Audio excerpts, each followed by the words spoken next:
Hola, ¿qué tal, Pedro? Buen día para vos, para toda tu audiencia. Y bueno, sí, como bien lo decís, soy miembro del PS de acá de Entre Ríos, puntualmente de Urbina Rain. Estoy trabajando ya hace un tiempo con la exdiputada nacional Gabriela Troiano, conformando parte de la Comisión de Discapacidad del partido a nivel nacional, ¿no? Y bueno, lo que pasa con IOSPER no es tan ajeno a lo que pasa en el resto del país con otras obras sociales del Estado.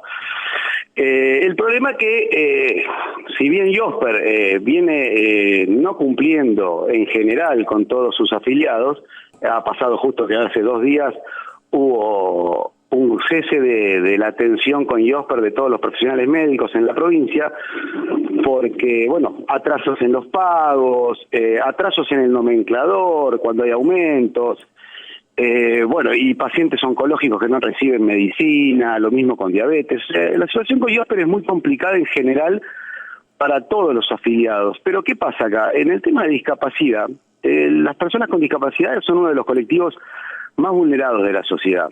Ni hablar ahora en pandemia, porque el problema con IOSPER puntualmente es la burocracia que tiene la obra social para con las familias y los prestadores de atención a las personas con discapacidad.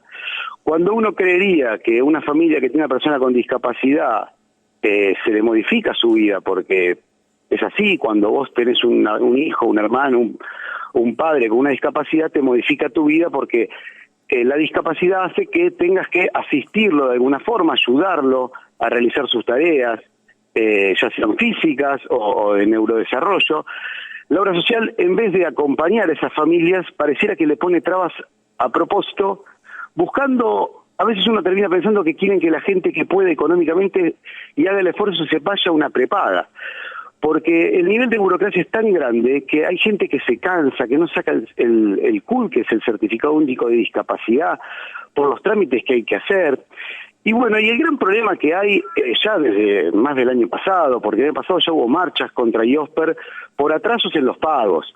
¿Qué pasa? Una persona con discapacidad que tiene que hacer sesiones de fonoaudiología, de terapia ocupacional, de kinesiología, de psicología y varias terapias más, son 2 o 3 veces por semana que la persona con discapacidad tiene que ir a atenderse. Y el profesional, como todos, tienen que cobrar. Lo que está pasando con IOSPER es que IOSPER le adeuda a los profesionales entre 6, 8 y hay casos de 1 año del pago. Entonces, ¿qué pasa con esto? Hay dos temas. Uno es cuando la familia que tiene una persona con discapacidad económicamente hace el esfuerzo y paga la prestación en tiempo y forma para que el profesional cobre y pueda seguir atendiendo, esa familia se empobrece porque IOSPER le reintegra mínimo luego de 6 meses ese pago. Pero ¿qué pasa acá? En un país donde la inflación rajuña los 35%, ¿no? IOSPER cuando te abona ese valor, te lo abona al valor del momento en que vos lo pagaste. Pero pasa muchas veces que a su vez ese nomenclador aumentó. Por ende, por ejemplo, si en el mes de mayo una prestación valía 500 pesos y en el mes de diciembre vale 600, cuando la de mayo te la pagan en diciembre, te pagan 500, no te pagan el valor nuevo. Pero el padre está pagando el valor nuevo.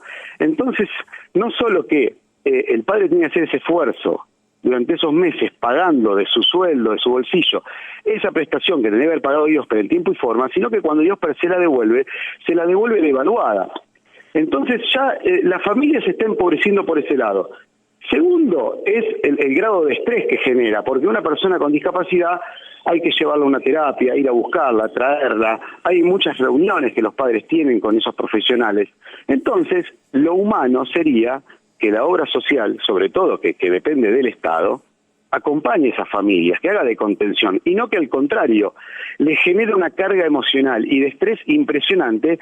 ¿Y dónde se ve eso? Se ve en las marchas que hacen las asociaciones de padres todo el tiempo, exigiendo los derechos que nada más ni nada menos están en la Convención Internacional de los Derechos de las Personas con Discapacidad, que desde el año 2014 tiene jerarquía constitucional, la cual Entre Ríos adhirió con una ley provincial. Entonces en Entre Ríos no se pueden hacer los distraídos de algo así. Y después, ¿qué pasa acá? Lo más grave, hay familias, como acabo de decir, que haciendo un gran esfuerzo, que privándose de otras cosas, pagan las prestaciones esperando que IOSPER se las devuelva devaluadas. Hay muchísimas tantas familias en un país donde la pobreza está en el 50%, que no pueden pagar esas prestaciones. ¿Y qué es lo que pasa? La persona con discapacidad no recibe las terapias necesarias, entonces queda abandonada. Entonces estamos en una condición de abandono total, de hipervulnerabilidad, como la Convención llama a las personas con discapacidad. Porque que una persona con discapacidad no pueda ir a una sesión de terapia ocupacional, de fonoaudiología o psicología o de tantas otras que hay, porque la familia no puede pagarle al profesional y porque la obra social del Estado mira para otro lado, es un acto de injusticia ya que nos desborda. Y bueno, ¿y qué sucede con esto? Los padres se juntan, se reúnen de acuerdo a la discapacidad de sus familiares, hacen marchas, por eso se conmemoran ciertos días puntuales, ¿no? Está el día de los electrodependientes, el día de las personas que tienen autismo, el día del síndrome de Down. ¿Pero por qué surgen esos días? Por un lado, para concientizar a la población de que existe un sector de la sociedad que tiene una discapacidad y se busca se lucha por el modelo social de la inclusión, de que no haya tanta segregación, y por otro, para que se cumplan estas prestaciones básicas de salud. Justamente en el Partido Socialista, Guillermo Esteves Boero, por allá de la década del 90, sacó la ley, la 24.901, que es una ley nacional de prestaciones básicas de discapacidad. Guillermo estuvo buscando de dónde sacar fondos para las prestaciones, lo logró, se aprobó. Y después, más de 25 años después, estamos hablando de esto. Entonces, no es que las leyes no están. La Argentina, por ese lado, no es un país que en sí que discrimine a las personas con discapacidad, porque las leyes están, se hacen las gestiones que hay que hacer, las familias se mueven. Lo que pasa es que después, en la práctica, el Estado provincial de Entre Ríos mira para otro lado. Claro. Guillermo, veo que estás bastante instruccionado en el tema, ¿no? Sí. ¿Cómo tiene que hacer una persona? Yo voy a una persona que no tiene quizás las herramientas. Claro. ¿Cómo tiene que ser una persona que va a IOSPER y no le reconoce un tratamiento, no le reconoce a algunos profesionales y demás? ¿Cómo hace esa persona? Digamos, ¿qué hago yo después de salir de IOSPER y irme con la bronca y la impotencia de que no me cubre? Mira, sí, te entiendo y es tan común porque yo estoy hoy con las redes sociales, estoy dentro de un grupo de WhatsApp de personas que tienen IOSPER, ¿no? Y no con discapacidad en general. Uh-huh. Y vos leés que hay gente que tiene un cáncer y que se le atrasan los remedios, que pide plata familiares para comprarlos, ver si después IOSPER se los da para... O sea, es desesperante. Soluciones no hay, soluciones lamentablemente no hay. Hay muchísimas familias que han recurrido a recursos de amparo, por ejemplo en casos de discapacidad, porque no pueden pagarle al profesional para esperar esa devaluada reintegro de IOSPER. Han ido a la justicia, han tenido que correr con los costos de abogados, todo, y la justicia en algunos casos hasta les ha dado de la espalda. Los recursos de amparo han salido a favor de IOSPER. Entonces, sinceramente, eso es lo que hablamos con Gabriela Troiano. Ella es una mujer que viene hace mucho tiempo luchando por las personas con discapacidad, por los derechos. En el Congreso Nacional tuvo batallas que ha tenido que dar. Y sinceramente, Gabriela un día me dijo lo mismo ante la misma pregunta que vos me hacés. Hay un vacío, porque si vos recurrís a la justicia y la justicia tarda meses en dar un veredicto y encima tira a favor de una obra social teniendo la Convención Internacional de los Derechos de las Personas con Discapacidad con jerarquía constitucional, es como que es una película de terror esto. Por eso es como te digo, hay una marcha el año pasado, justamente el Facebook ayer me recordó a la marcha que fui a Gualeguaychú con los familiares de PGD Padre Estea, la red de Gualeguaychú. En la puerta de IOSPER éramos 20 personas. Entonces, en esto estoy yendo a que la sociedad en su conjunto se tendría que involucrar un poquito, porque hasta que vos no tenés un familiar, un amigo o alguien cercano con discapacidad, es un tema que no te toca, pareciera que no lo vemos. Pero si te toca, se te cae el mundo abajo, porque te das cuenta que el Estado mira para otro lado, y las leyes están.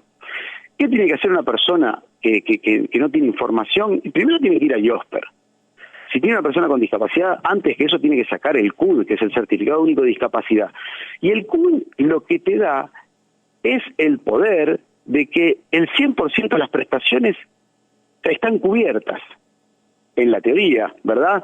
Pero en la práctica nos encontramos con todo este problema. Pero bueno, primero la persona que tiene un familiar con discapacidad sí o sí tiene que sacar el CUD.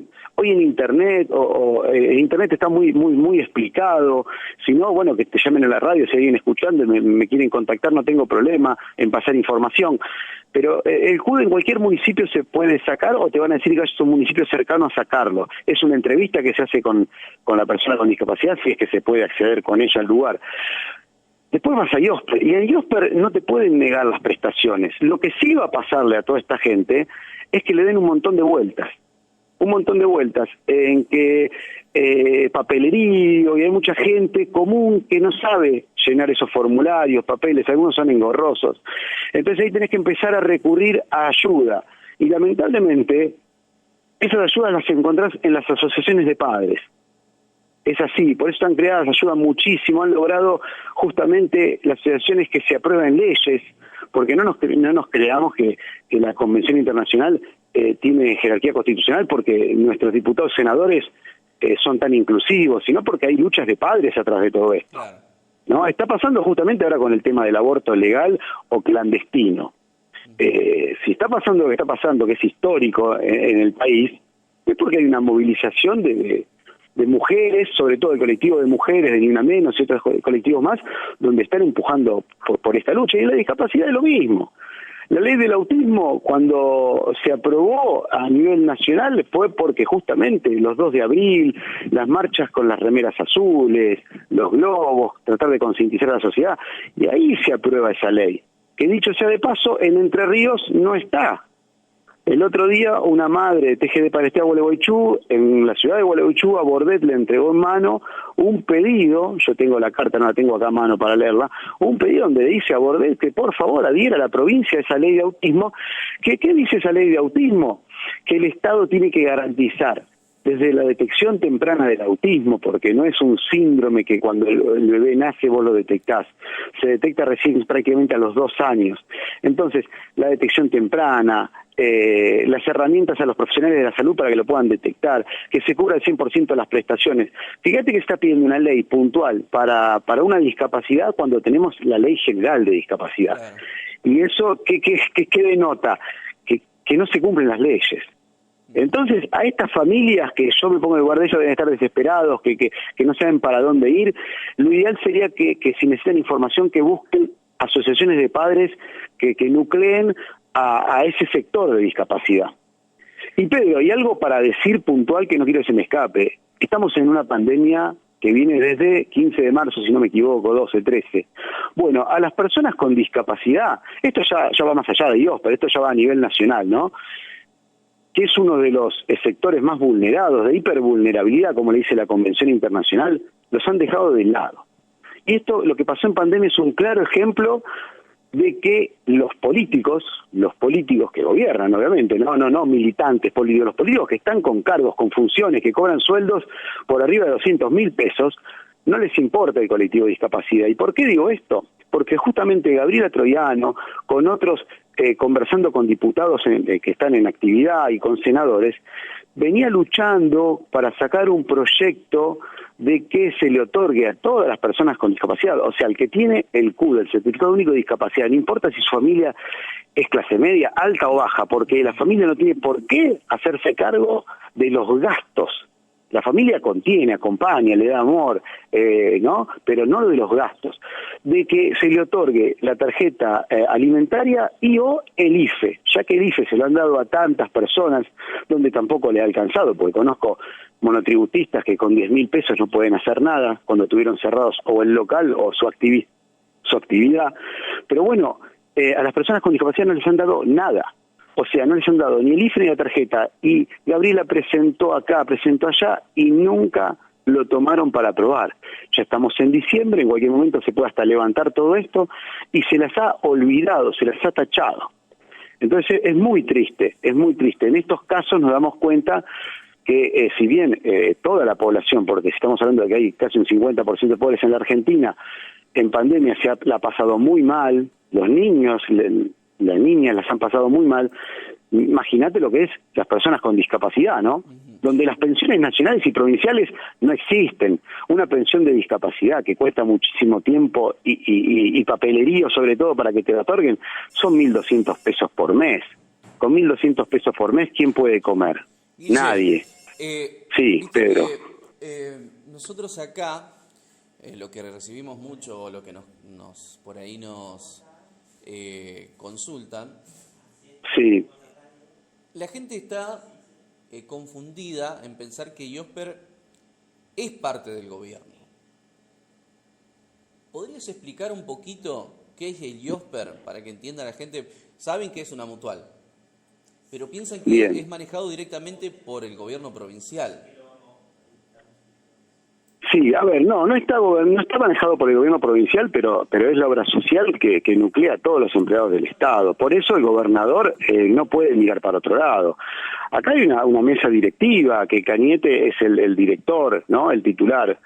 Está conformado por muchas personas que, vaya sea de paso, ganan unos sueldos bastante considerables, ¿no? Que no sé si se lo merecen o no, pero por lo menos no hacen lo que tienen que hacer en su trabajo, que es cumplirle a los afiliados. A ver, no depende de la provincia IOSPER, porque cada trabajador hace sus aportes.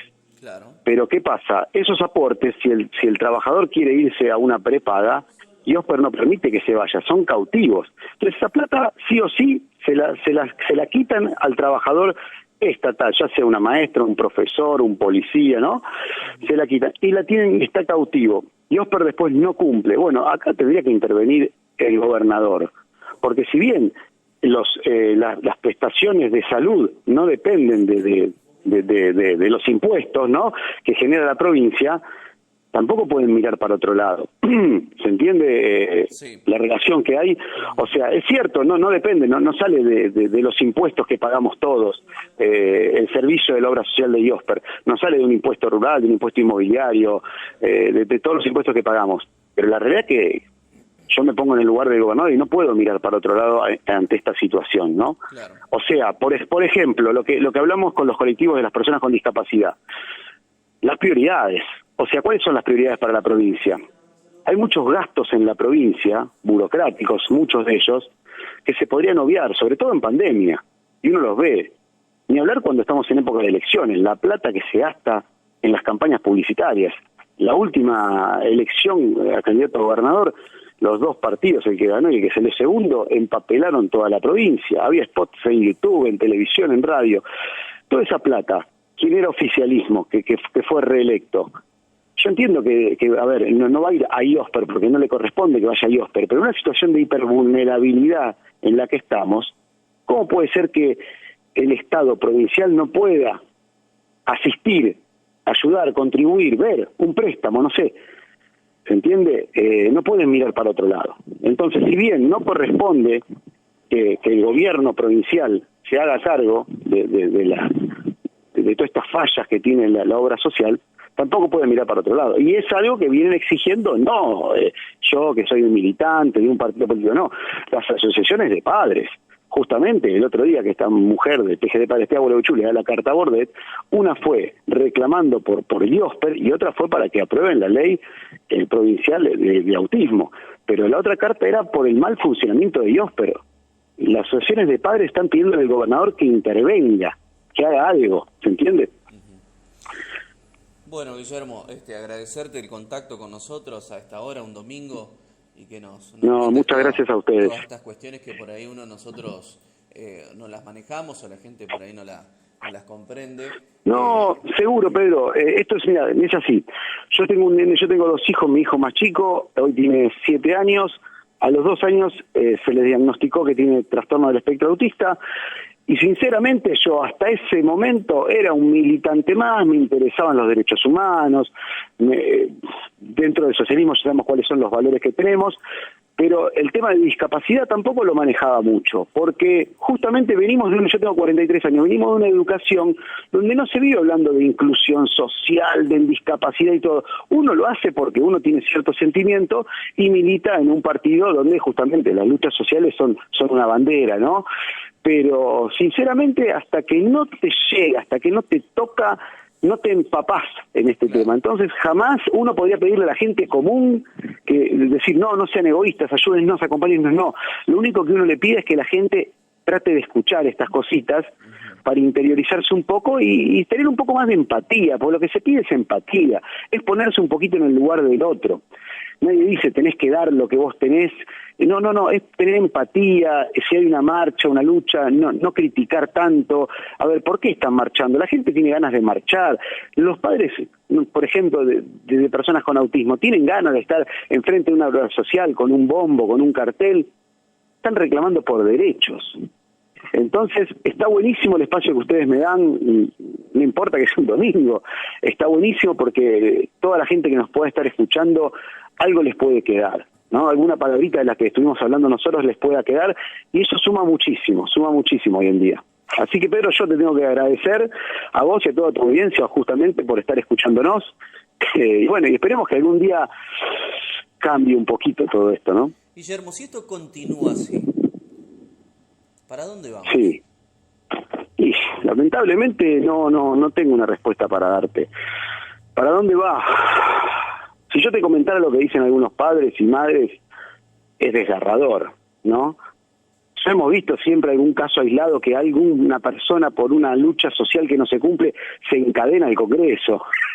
Gente que se cansa y entra a un municipio y lo busca el intendente, que son actos que no hay que hacer, que vivimos en sociedad y sobre todo el respeto, ¿no? Pero claro, cuando se vulnera tanto los derechos de todas las personas, yo siempre digo, hay que estar en la piel de la persona que no tiene para comer, hay que estar en la piel del enfermo oncológico o del familiar del enfermo oncológico y que no recibe los remedios, ¿no? Entonces, si uno dice, vivimos en sociedad y en democracia, hay que ir a la justicia, vas al abogado, te ponen 2 millones de trabas, y lamentablemente, no sé, yo la única solución que le encuentro, que no es que es una solución, es visibilizar los problemas. O sea, a los políticos que nos gobiernan, lo que más les molesta es que la gente hable, que se hable del tema. Por eso todas las luchas sociales se han ganado en la calle, se han ganado manifestándose. Y hoy, con las redes sociales de por medio, aunque algunos quieran creerlo o no, se terminan ganando por ese lado. Porque hay casos muy concretos en discapacidad, donde se empezaron a tocar temas, como cuando en su momento fue la convención, la ley para la convención, a través de redes sociales, de movilizaciones. Entonces, lamentablemente no hay ninguna solución que uno le pueda dar. Yo siempre digo, cuando a veces hablo con mucha gente, digo, miren, si yo tuviera a algún compañero socialista en la Cámara Baja de Diputados de Entre Ríos, bueno, uno tendría un contacto más fluido, podría charlar, se podría presentar algún proyecto de ley, él lo podría presentar, podría discutirlo, podría visibilizar ahí adentro. Lamentablemente no pasa. Entonces, bueno, la democracia nos da esa cosa tan linda de cada 2 o 4 años ir y votar. Y bueno, será cuestión de empezar a replantearnos si los que nos vienen gobernando a nivel nacional y provincial nos dan las soluciones que tanto pedimos, ¿no? Yo creo que tenemos mucho poder los ciudadanos comunes, votando a cualquier partido, a cualquier partido. Y algo que también hay que decir, que no todos los políticos son corruptos, que la mayoría lo son, y por lo menos los que están en función, si no lo son incompetentes, porque no gobiernan para el pueblo. Pero yo creo que, bueno, tal vez es momento de que la gente se empiece a involucrar un poquito más, que empiece a participar, porque si la gente honesta empieza a participar en el partido político que sea, ese partido va a mejorar. El problema es que la gente honesta, que labura, que no le alcanza el mango, o que le alcanza pero que está desahuciada con todo este tema, diga, ¿qué me voy a involucrar en política si no voy a hacer nada porque no me van a dejar? Y bueno, entonces le estamos dando el camino a toda esta corrupción, a toda esta gente que tiene otros intereses. Entonces también va un poco en el poder ciudadano que tenemos de involucrarnos, ¿no? Ya sea en una asociación de padres, en un club social, en un club, o sea, formando parte de una comisión directiva de un club, formando gente joven, inculcando valores, hablando de los derechos, de la inclusión, todo suma, todo suma. No hay que estar solamente en política, ¿no? Bueno, Guillermo, Así te mando un abrazo Pedro, grande, que tengas un buen fin de semana y saludo a toda la familia ahí. Bueno. Estamos en contacto, siempre que... Bárbaro, Pedro, cuando quieras hablamos, si tengo alguna novedad yo les mando un mensaje, si tienen alguna duda o algún oyente quiere consultar algo y aunque yo no lo pueda responder, tengo algunos contactos dentro del partido, como Gabriel Troyano, para ver, o asociaciones de padres que conozco, para ver si se le puede buscar alguna solución, alguna ayuda, mínimo una contención, una palabra, ¿no? A veces una palabra es sanadora. Así que bueno, muchas gracias a vos, a toda la audiencia, por escucharme un domingo.